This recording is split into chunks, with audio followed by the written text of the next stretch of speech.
Shalom sahabat semua dan salam sejahtera. Marilah kita memulakan hari kita dengan menyantap firman Tuhan. Sarapan kasih yang membawa terang bagi jalan kita serta kesegaran bagi jiwa kita.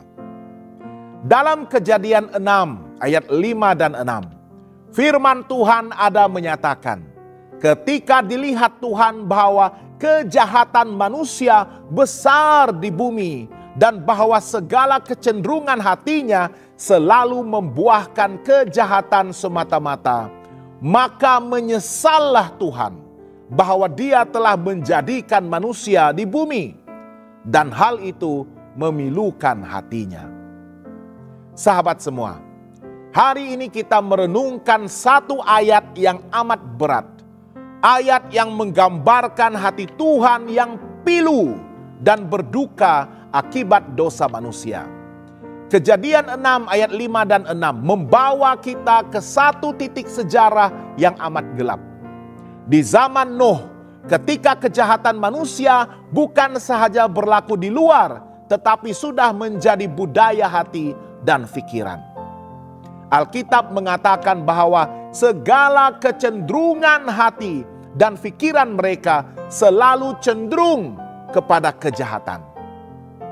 Ini menunjukkan bahwa manusia tidak lagi mempunyai niat untuk berbuat baik, tidak menyesal apabila berbuat dosa, dan hidup menuruti kehendak diri sendiri, bukannya kehendak Tuhan. Keadaan moral dunia pada waktu itu sangat merosot sehingga tiada lagi pertimbangan untuk berbuat kebaikan atau kebenaran. Apabila kita membaca bahwa Tuhan menyesal menciptakan manusia, Ia bukanlah bermaksud Tuhan membuat kesilapan. Sebaliknya, ayat ini menunjukkan reaksi emosional Tuhan yang kudus terhadap dosa. Hati Tuhan pilu karena manusia menyalahgunakan kehendak bebas yang diberikan kepada mereka. Dia menciptakan manusia dengan tujuan berhubungan, kasih, dan penyembahan. Tetapi sebaliknya, manusia memilih untuk melawan Dia dan hidup dalam kerosakan moral. Ini menunjukkan betapa seriusnya dosa di mata Tuhan. Ia amat melukai hatinya. Jika kita perhatikan keadaan dunia pada hari ini, kita melihat banyak persamaan dengan zaman Nuh. Kekerasan dan kejahatan semakin meningkat. Kebohongan dan kecurangan sudah menjadi hal yang biasa. Hati manusia lebih tertarik kepada dunia daripada kepada Tuhan. Maka kita harus bertanya kepada diri kita sendiri. Adakah Tuhan berduka karena kehidupan kita juga pada hari ini? Apakah kita hidup menyenangkan hati Tuhan ataupun mendukakannya dengan pilihan-pilihan kita setiap hari? Apakah aplikasi rohani ayat Alkitab ini dalam kehidupan kita? Pertama, periksalah hati kita setiap hari. Hati manusia adalah sumber keputusan dan motivasi. Oleh itu, kita haruslah sentiasa bertanya, apakah motivasi di sebalik tindakan saya? Adakah saya berbuat sesuatu untuk memuliakan Tuhan ataupun untuk kepentingan diri? Kedua, berjalanlah bersama Tuhan. Seperti Nuh. Dalam ayat seterusnya, Alkitab mencatatkan bahwa Nuh mendapat kasih karunia di mata Tuhan.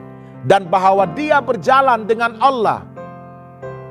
Di tengah generasi yang jahat, kita dipanggil untuk hidup benar, untuk taat dan dekat dengan Tuhan.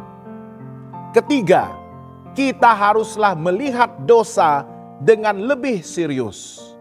Dosa bukan hanya sekadar pelanggaran peraturan, tetapi pelanggaran hati Tuhan.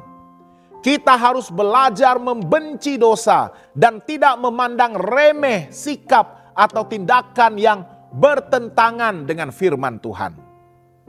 Dan keempat, marilah kita mendoakan dunia kita. Seperti zaman Nuh, dunia hari ini sangat memerlukan pertobatan. Kita sebagai umat Tuhan dipanggil untuk menjadi terang di tengah kegelapan. Menjadi suara yang mengajak kepada kebenaran.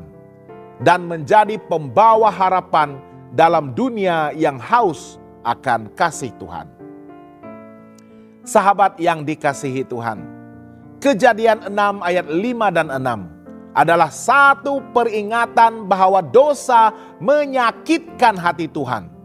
Tetapi ayat ini juga membuka peluang bagi kita untuk bertanya, apakah saya hidup menyenangkan atau mendukakan hati Tuhan?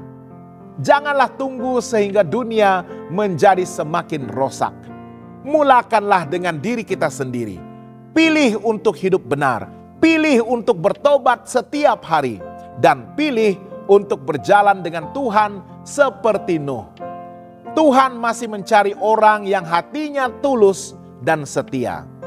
Mahukah kita menjadi seperti Nuh dalam generasi kita pada hari ini?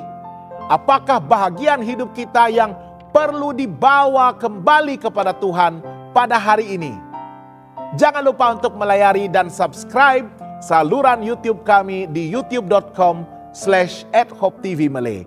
Tuhan memberkati dan selamat bersarapan.